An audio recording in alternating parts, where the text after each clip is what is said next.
معزز ناظرین، رمضان المبارک جو ہے صرف روزوں کا مہینہ نہیں ہے، بلکہ ایک اور عظیم اور خاص چیز ہے جس چیز سے رمضان المبارک کا خاص رشتہ ہے، وہ ہے قرآن۔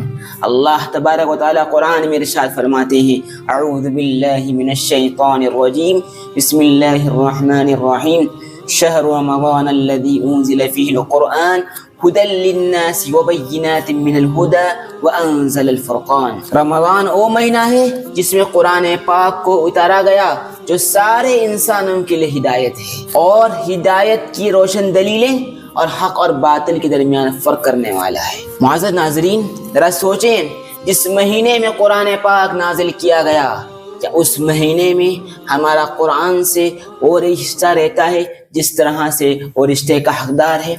جس طرح سے قرآن مطالبہ کرتا ہے، کیا ویسا رشتہ کم از کم اس مہینے میں ہم رکھتے ہیں؟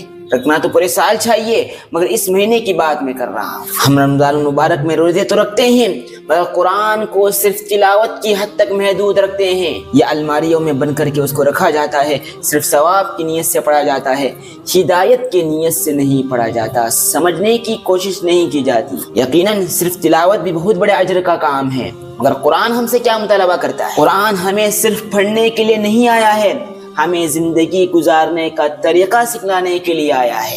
قرآن ہمیں سوچنے، فیصلہ کرنے اور حق اور باطل کے درمیان فرق کا معیار دینے کے لیے آیا ہے۔ یاد رکھیے، جب تک ہم نے اپنی زندگی میں قرآن کو اپنا فیصل اور محکم نہیں مانیں گے، تب تک ہم حقیقی کامیابی کو پا نہیں سکتے۔ اگر قرآن کی تلاوت سے ہماری سوچ نہ بدلے اور ہمارے اخلاق نہ سنور جائیں، تو سوچو ہمارا قرآن کے ساتھ کیسا کمزور رشتہ ہے۔ رمضان ہمیں یہ سنہرا موقع دیتا ہے کہ ہم قرآن کی تلاوت بھی کثرت سے کریں اور کم از کم تھوڑا بہت سمجھنے کی بھی کوشش کریں، اس لیے کہ جس دل میں قرآن اتر جاتا ہے اس دل میں تاریکی اور اندھیرا نہیں رہتا۔